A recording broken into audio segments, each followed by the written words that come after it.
सनातन हिंदू एकता पदयात्रा की जय, बागेश्वर धाम की जय। इस वीडियो के माध्यम से जान लीजिए कि पदयात्रा जो होने वाली है 7 नवंबर से 16 नवंबर तक, वो कहां कहां कब कब जाएगी, कहां पहुंचेगी और आप कहां पर पहुंचने का अपना विचार बना रहे। यह पदयात्रा हिंदुओं की एकता के लिए, सनातन की एकता के लिए वैचारिक यात्रा है, वैचारिक क्रांति है। देश की सबसे बड़ी क्रांति होने जा रही है 2.0। मतलब हम अपने जीवन की दूसरी पदयात्रा प्रारंभ करेंगे 7 नवंबर को। 7 नवंबर वही दिन है जिस दिन धर्म सम्राट स्वामी करपात्री जी पर गोलियां चलाई गई थी। ये शायद लगभग 1966 की पुरानी बात है। अब ये 2025 की नई बात है कि वही तिथि दिल्ली में फिर से दोहराई जाएगी 7 नवंबर को। 7 नवंबर को कात्यायनी माता मंदिर दिल्ली में छतरपुर में प्रातः काल 9:30-10 बजे पदयात्रा प्रारंभ होगी और यह पदयात्रा 7 तारीख को जिरखोद मंदिर में पहुंचेगी। जिरखोद मंदिर में रात्रि विश्राम होगा और यहां पर भोजन होगा। इसके बाद 8 तारीख को प्रातः काल राष्ट्रगान और हनुमान चालीसा करके फिर पदयात्रा प्रारंभ होगी। 7 तारीख को जब पदयात्रा प्रारंभ होगी तो राष्ट्रगान होगा, हनुमान चालीसा का पाठ होगा, 2 ध्वज चलेंगे, एक आगे धर्म ध्वज होगा, एक पीछे धर्म ध्वज होगा। पदयात्रियों से प्रार्थना है उस धर्म ध्वज को लांघ कर आगे नहीं जाना है, उसी के अंतर्गत रहना है ताकि यह अनुष्ठानमय, हमारा अध्यात्ममय यात्रा का स्वरूप बना रहे। इस पदयात्रा में अखंड महामंत्र का कीर्तन होगा। इस पदयात्रा में गौ माता भी साथ में चलेंगी, साधु संतों का कमंडल चलेगा और बागेश्वर धाम का सुंदरकांड और बागेश्वर धाम का मंडल चलेगा। तो रात्रि काल विश्राम में 7 तारीख को हम जिरखोद मंदिर में करेंगे, यहां भजन कीर्तन करेंगे। सुबह हो जाएगी 8 तारीख को जब प्रातः काल हनुमान चालीसा और राष्ट्रगान के साथ यात्रा प्रारंभ होगी तो दोपहर में 12 बजे हम पहुंचेंगे मेडिकल कॉलेज के पास। वहां पर मेडिकल कॉलेज के पास में चलित भोजन होगा, दोपहर का भोजन होगा और फिर 7 किलोमीटर चलेंगे, रात्रि विश्राम करेंगे दशहरा मैदान फरीदाबाद में। 8 तारीख की रात पूरी विश्राम जब वहां कर लेंगे तो लग जाएगी तारीख 9 और 9 तारीख को प्रातः काल फिर पदयात्रा प्रारंभ होगी जो दोपहर काल में फरीदाबाद से बल्लभगढ़ मंडी पहुंचेगी। वहां पर भी भोजन होगा, चर्चा होगी, थोड़ा विश्राम होगा और हिंदू एकता के लिए संकल्प दिला करके फिर दोपहर में भोजन करके हम लोग चल पड़ेंगे बल्लभगढ़ मंडी से और 9 तारीख को रात्रि में पहुंच जाएंगे सीकरी, जहां अग्रवाल जी की भूमि है। वहां पर रात्रि विश्राम करेंगे, आध्यात्मिक चर्चा करेंगे, संतों के उद्बोधन होंगे और सांस्कृतिक कार्यक्रम होगा और रात्रि विश्राम करेंगे। तारीख लग जाएगी तब 10 दूसरे दिन। फिर सुबह वही हनुमान चालीसा, सुंदरकांड और सीकरी से पदयात्रा को उठाया जाएगा और दोपहर में 10 तारीख को पहुंचेंगे हम पृथला, जहां लूथरा जी की भूमि है। वहां पर भोजन पाएंगे, संवाद करेंगे और लोगों से मिलेंगे, रास्ते में भी मिलेंगे, चलते चलते भी मिलेंगे और वहां भी पृथला में मिलेंगे। 10 तारीख को फिर हम 7 किलोमीटर पृथला से चलने के बाद पहुंचेंगे पलवल। पलवल में 10 तारीख को सेकेंडरी स्कूल में होगा विश्राम। वहां भी सांस्कृतिक कार्यक्रम होगा, भोजन होगा और जो पदयात्री हैं उनके साथ संवाद होगा कि कैसा आपका अनुभव रहा इस चौथे पड़ाव पर। 5वें पड़ाव की पदयात्रा प्रारंभ होगी प्रातः काल 7 बजे 11 तारीख को और 11 नवंबर को यह पदयात्रा पलवल से जब चालू होगी तो पलवल के आगे 7 किलोमीटर बाद एक शुगर मिल है, वहां पर ये दोपहर के भोजन के लिए रुकेगी और दोपहर का भोजन होगा, लोगों से संवाद होगा, सामाजिक समरसता की चर्चा होगी, वैचारिक बातें होंगी और भारत को समृद्ध बनाने के लिए, हिंदू राष्ट्र बनाने के लिए हम सब प्रण लेंगे। फिर 11 तारीख को रात्रि में पहुंचेंगे 7 किलोमीटर की पदयात्रा फिर करके। एक दिन में लगभग 15 किलोमीटर की यात्रा है टोटल। 7 किलोमीटर पर पहला विश्राम और रात्रि विश्राम फिर 11 तारीख को होगा मित्रौल में, जहां प्रधान जी का भूमि है। वहां पर 11 तारीख को रात्रि में पहुंचेंगे, जहां सामाजिक समरसता का भोज किया जाएगा।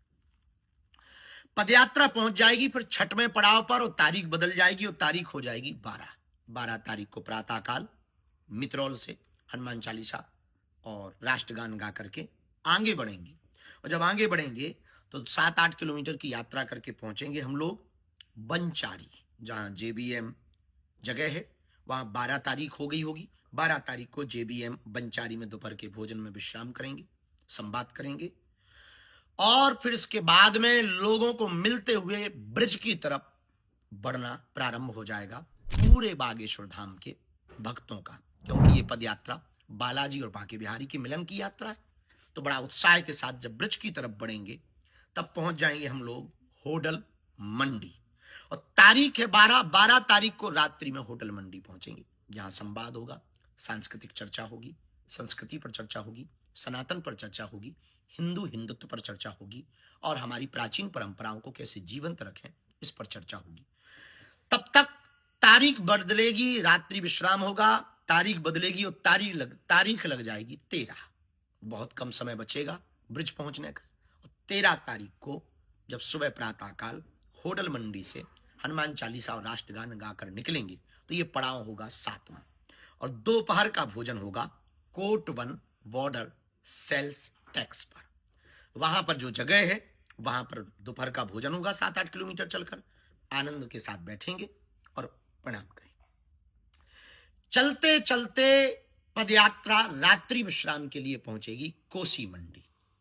कोसी मंडी में 13 तारीख को रात्रि विश्राम होगा और यहां पर सांस्कृतिक चर्चा वही होगी, संगीत होंगे, भजन होंगे, गीत होंगे, ब्रिज रस होगा, ब्रिज का आनंद होगा। पदयात्रा विश्राम करेगी 13 तारीख को कोसी मंडी में और तारीख बदलेगी, तारीख लगेगी 14 और पड़ाव होगा 8वां। और 14 तारीख को जब सुबह प्रातःकाल कोसी मंडी से हनुमान चालीसा और राष्ट्रगान गाकर निकलेंगे तो 7-8 किलोमीटर चलने के बाद में जो दोपहर का भोजन होगा वो होगा बेकमेट इंडस्ट्री कंपनी के सामने। वहां पर भोजन होगा, वहां पर संवाद होगा, सामाजिक समरसता की चर्चा होगी और फिर यहां से प्रण लेकर के फिर बढ़ जाएंगे 7-8 किलोमीटर और रात्रि विश्राम 14 तारीख को करेंगे गुप्ता रेजिडेंसी में। वहां पर रुक करके फिर वहां के लोकल क्षेत्रीय लोगों से चर्चा करेंगे, संतों से चर्चा करेंगे, महंतों से चर्चा करेंगे, उनका आशीर्वाद लेंगे और विश्राम करेंगे। 14 तारीख को विश्राम करते ही तारीख बदल जाएगी, तारीख लग जाएगी 15 नवंबर। तो 15 नवंबर को 9वां पड़ाव होगा, फिर एक दिन मात्र शेष रह जाएगा। उत्साह और उल्लास चरम पर होगा बांके बिहारी से मिलन का और बालाजी से मिलवाने का। 9 तारीख को 9वें पड़ाव को 15 नवंबर को दोपहर का भोजन जो किया जाएगा सुबह चलने के बाद गुप्ता रेजिडेंसी से यादव हरियाणा ढाबा के पास में दोपहर का भोजन होगा। वहां रुकेंगे 15 तारीख को और वहां पर संवाद करेंगे, ब्रिजवासियों का आशीर्वाद लेंगे, ब्रिज के सभी माताओं का आशीर्वाद लेंगे, ब्रिज रज को मस्तक पर लगाते हुए रात्रि विश्राम करेंगे राधा गोविंद जी मंदिर में। वहां पर रात्रि विश्राम होगा, ठाकुर जी के दर्शन होंगे, ठाकुर जी के तरह तरह की लीलाओं का मधुर गायन होगा, संवाद होगा, रुका नहीं, रात्रि विश्राम करेंगे, रुकेंगे। इसके बाद फिर वो दिन आ जाएगा जब हम सब अपने जीवन की 2.0 की यानी जीवन की दूसरी पदयात्रा को विराम देने का समय होगा। वो दिन आएगा जब बालाजी और बांके बिहारी के मिलन का समय आएगा। वो दिन होगा जो पदयात्री 10 दिन से नई नई यादें तरोताजा करके लोगों से मिलकर, हिलकर, मिलकर, चल करके जब हम लोग नई नई कहानियां को गढ़ पाएंगे, समझ पाएंगे, जान पाएंगे और भारत के लिए कुछ कर पाएंगे। और फिर यहाँ से विदा होने का समय होगा, अपने अपने घरों की वापसी। कोई ट्रेनों से जाता दिखाई पड़ेगा, कोई बसों से जाता दिखाई पड़ेगा, तो कोई उत्साह लेकर जाता दिखाई पड़ेगा, तो कोई बांके बिहारी से बिछड़न का विरह लेकर के जाता दिखाई पड़ेगा। और तारीख बदलेगी, 15 से होगी 16 और 16 नवंबर को वो दिन अभूतपूर्व होगा। राधा गोविंद जी के मंदिर से चलकर 7-8 किलोमीटर दूर 4 धाम छठी करा में भोजन होगा, प्रसाद होगा और फिर इसके बाद में यहां से बांके बिहारी के चरणों में जाकर के यात्रा विश्राम करेगी और यात्रा बालाजी की यात्रा बांके बिहारी के चरणों में मिल जाएगी और जीवन का, भारत का एक दूसरा अध्याय गढ़ जाएगा। सनातन संस्कृति का एक नया अध्याय लिख जाएगा। हिंदू डरपोक नहीं है, हिंदू डरा हुआ नहीं है, हिंदू एक है, हिंदू संगठित है, हिंदू जागा हुआ है, हिंदू अब भागने वाला नहीं है, हिंदू अब जाग चुका है। ये नया अध्याय इतिहास के पन्नों पर 16 तारीख को लिख जाएगा। आप कहाँ पहुंच रहे हो अपने देश के लिए, राष्ट्र के लिए, सनातन के लिए, हिंदुत्व के लिए? बना लो अपना मूड, कर लो तैयारी 7 नवंबर से 16 नवंबर तक।